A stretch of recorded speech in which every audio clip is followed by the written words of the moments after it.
Այս բոլոր տառապանքներն ու փորձությունները, որոնց միջով մենք անցնում ենք, միջոց են, որպեսզի մեր ազգը դառնա Աստծուն։ Սիրելի ժողովուրդ, մինչև մենք չանցնենք այս սարսափելի տառապանքների ու փորձությունների միջով, մենք չենք հասկանա,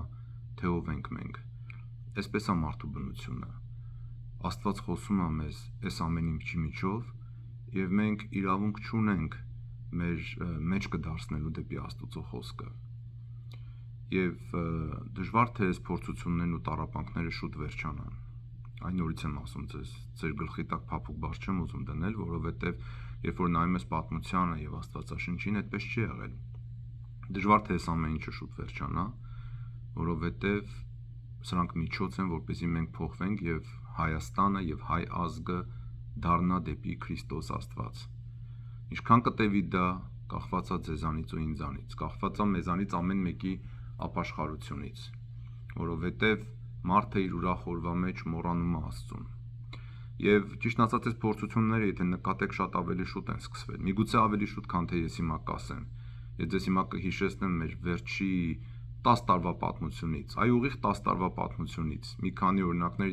եւ երևի դուք կասեք, որ հա ճիշտ է ասում։ Բայց մենք այդ ժամանակ չենք անդրադարձել այդ ամեն ինչի մասին։ Իսկ մինչ այդ ես խնդրում եմ, այս բաները այնքան կարևոր են։ Կիսեք ձեր էջերին, թող մեր ժողովուրդը տեսնեն, որովհետև նորից եմ ասում, մինչև մենք չանցնենք այս բոլոր սարսափելի ցավերի միջով, երևի թե չենք դառնա Աստծուն։ Հիշում եք 2014-15 թվականներին ինչպիսի վիճակ էր սահմանում։ Միշտ դիվերսիաներ էին լինում, գիշերներով հարձակվում էին մեր զինվորների վրա, սպանում էին մեր զինվորներին։ Դրանք նշան էին, որ հայ ժողովուրդ ետ դարձեք դեպի Աստված, ու մենք չլսեցինք այդ նշանները։ Հետո եկավ 2016 թվականի քառորյա պատերազմը, 4 օր պատերազմ, զգուշացում Աստծո կողմից, էլի չլսեցինք։ Հետո եկան 2018 թվականների դեպքերը եւ 2020 թվականի 44 օրյա պատերազմը, էլի չլսեցինք։ Հետո եղավ Արցախի բլոկադան, էլի չլսեցինք։ Հետո եղավ Արցախի կորուստը, ու էլի մեր ազգի մեծամասնությունը չի լսում։ Մինչև մենք չանցնենք այս ցավերի, տառապանքների, սարսափելի փորձությունների միջով մենք երևի այս վիճակից դուրս չենք գա։ Ժամանակն է, որ հասկանանք։ Նայեք, սիրելի ժողովուրդ, Աստված խրատում է այս ժողովրդին, Աստված սիրում է այս ժողովրդին եւ խրատում է։ Այ օրինակ Եբրայեցիներին ուղղված նամակում այսպիսի խոսքեր կան, 12-րդ գլխում է։ Ես ձեր համար կարդամ, ասում է. «Որդյակիմ, Տիրոջ խրատը մի անարգիր եւ մի վհատվիր, երբ հանդիմանվում ես նրանից, քանի որ Տերը ում սիրում է, խրատում է, պատժում է ամեն մի որդու, որին ընդունում է»։ Դուք հեչ ասում եք հայր մեր, որ հերքինս ես։ Ուրեմն դուք ձեզ ներկայանում եք որպես որդի Աստծո առաջ, չէ՞, թե իրան հայր եք կոչում։ Տեսնում եք, ինքը պատժում է ամեն մի որդու, որին ընդունում է, եւ խրատում է նրան, ում որ սիրում է։ Ուրեմն Աստված ինքը խրատում է ազգերին, ում որ սիրում է, եւ ինքը սիրում է հայ ազգին, որ մենք առաջի քրիստոնյա ազգ ենք դարձել, եւ մենք պետքա լսենք Աստծո խոսքը։ Հիմա ես ուզում եմ ասեմ, թե ինչ է լինում մարդու կամ ազգերի հետ, ովքեր որ չեն ուզում լսեն Աստծո խոսքը, ովքեր որ չեն ուզում հնազանդվել Աստծուն, այլ ուզում են անել այն ինչ որ իրանց սիրտն է ուզում, իմ կամքը, այլ ոչ թե եղեցին կամքո։ Ուրեմն երկրորդ օրինաց գրքի մեջ, երբ որ Աստված հրեա ազգին Եգիպտոսից բերեց, տվեց հայրենիք, հող, իրենց օրենք տվեց։ Այդ օրենքները տվեց, ասեց ժողովուրդ, այս օրենքներով ապրեք, ձեր համար դեռ լավ կլինի։ Այդ օրենքն էլ ինչ էր։ Սիրիր քո Տեր Աստծուն քո ամբողջ սրտով եւ սիրիր քո մերձավորին ինչպես քո անձը։ Մի խաբի մերձավորիդ, կաշառք մի վերցրու, իրավունքը մի ոտնահարի, սիրով եղի, զորբայություն մի արա, մեծամտություն մի արա։ Գիտեք ինչ ասեց հետո Աստված։ Ասեց, որ իսկ եթե չլսես քո Տեր Աստծո ասածը, չպահես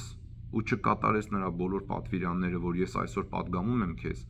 ապա այս անեծքները կթափվեն քո գլխին, կհասնեն քեզ։ Ու Աստված այսպես մի անեծքների մի շարք է տալիս, որ քո հետ սա կլինի, սա կլինի, սա կլինի, եթե դու չլսես քո Տեր Աստծո ասածը, չպահես ու չկատարես նրա բոլոր պատվիրանները։ Նորից եմ ասում, այս ամեն ինչը, որ եկել է մեր վրա, այս պարտվողականությունը, այս կորուստների շղթան, այս նվաստացումը ազգային ու անհատական մակարդակով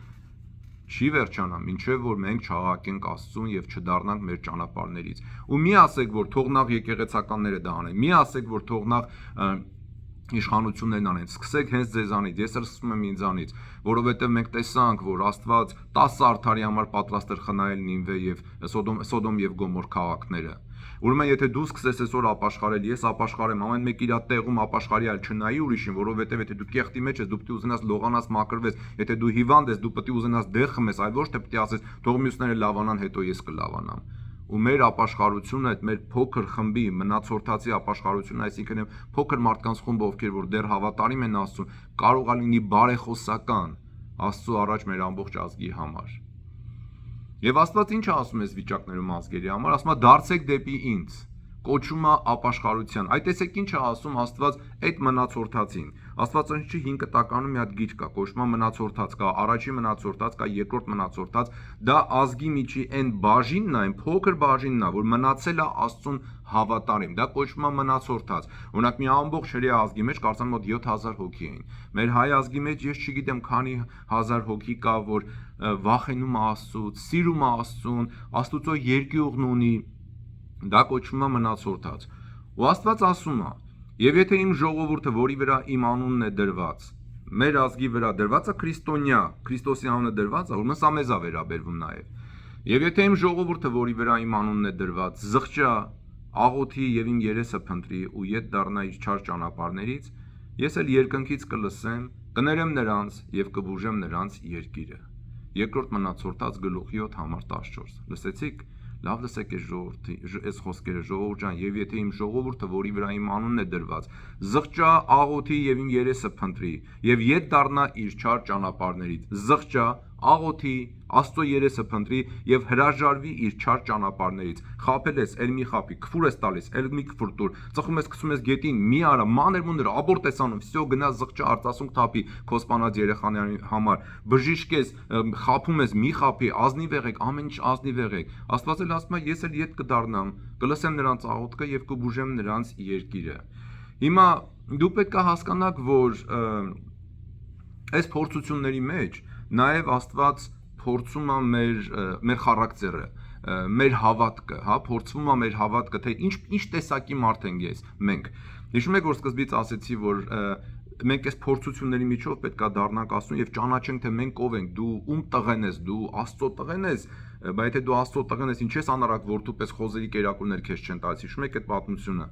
Ուրեմն մենք պետք է ճանաչենք մենք եւ տեսեք Աստված ինչ է ասում Աստծո խոսքը, այսինքն տեսեք Դավիթն ինչ է ասում Աստծո խոսքի մեջ, ասում է. «Քննեցիր մեզ Աստված եւ փորձեցիր, ինչպես արծաթն է փորձվում, մեզ որոգայթի մեջ գցեցիր, նեղություն դրիր մեր թիկունքին եւ մարդկանց անցկացրիր մեր գլխի վրայով։ Մենք անցանք հրի ու ջրի միջով, բայց դու մեզ անդորր տվիր»։ Այսինքն այս ծանր վիճակի մեջ նաև փորձվում է մեր հավատքը, փորձվում է թե ինչ տեսակի մարդ ենք մենք։ Սա շատ կարևոր է ժողովուրդ ջան, կդառնաք Աստծուն, հավատարիմ կմնաք Աստծուն, թե կբողոքեք, կտրտնջաք, կդժգոհեք ու կասեք, բա ուր է Աստված այս ամեն ինչի մեջ։ Այ հենց տեղ Աստված փորձում է մեզ, փորձում է մեր բնությունը, մեր բնավորությունը, հաստատում ենք, հավատարիմ ենք, թե դավաճանում ենք իրեն, եւ խրատում է մեզ, եւ պատժում է մեզ, եւ պատուհասա բերում մեր վրա, որպիսի մենք դառնանք Աստծուն, ու սա երկար կտևի, կամ կտևի այնքան, ինչքանով որ ես ու դու պատրաստ ենք ապաշխարելու։ Եվ դուք պետք է իմանաք նաև, որ այս ամեն ինչի մեջ այս տառապանքները առիթ են մեր համար, այսինքն հնարավորություն են մեր համար։ Տեսեք Սաղմոսում 49-րդ ինչ է ասում Աստծո խոսքը, ասում է. «Քո նեղության օրը կանչիր ինձ, ես կփրկեմ քեզ ու դու կփառաբանես ինձ»։ Քո նեղության օրը կանչիր ինձ, եւ ես կփրկեմ քեզ ու դու ինձ կփառաբանես։ Նեղության մեջ եք հիմա, կանչեք Քրիստոսին, կանչեք, բայց մի կանչեք մենակ կանչելով, գնացեք հրաժարվեք ձեր չարություններից։ Հիշում եք, որ ասեց զղջա, աղոթի, իմ երեսը փնտրի եւ հրաժարվի չարությունից։ Այս 4 բաները լավ հիշեք, եթե զղջա, աղոթի, իմ երեսը փնտրի եւ հրաժարվի իր չար ճանապարհներից։ Կանչիր ինձ նեղության օրը այսենց, աղաղակիր, եւ ես էլ կփրկեմ քեզ, ասում է Աստված։ Եվ եթե ձեզ պատմությունից օրինակներ են բերել, այ հիշեք Եգիպտոսից վերադարձը, հիշեք Բաբելոնյան գերությունը, հիշեք դատավորած գիրքը, որ ամբողջը sense պատմություններ են։ Հիշեք թե ինչ էր կատարվում Աստծո ժողովրդի հետ, երբ որ նրանք տառապանքի, հիվանդությունների եւ սովի ու համաճարակների միջով էին անցնում։ Նույն պատմությունները, ու նայեք վերջի 18, 19, 20-րդ դարի կամ մյուս դարի պատմություններին, ամբողջը սա է։ Նորից եմ ասում, թե ինչքան կտևի այս վիճակը, այս տառապանքները, սարսափելի տառապանքները միջոց են, որպեսզի Հայաստանը, դուք եւ ես դառնանք Քրիստոսին, խոնարհվենք, հեզ լինենք սրտով, արդար լինենք, շիտակ լինենք, կանչենք Տեր Հիսուս Քրիստոսի անունը։ Ձեր հույսը մարդկանց վրա է,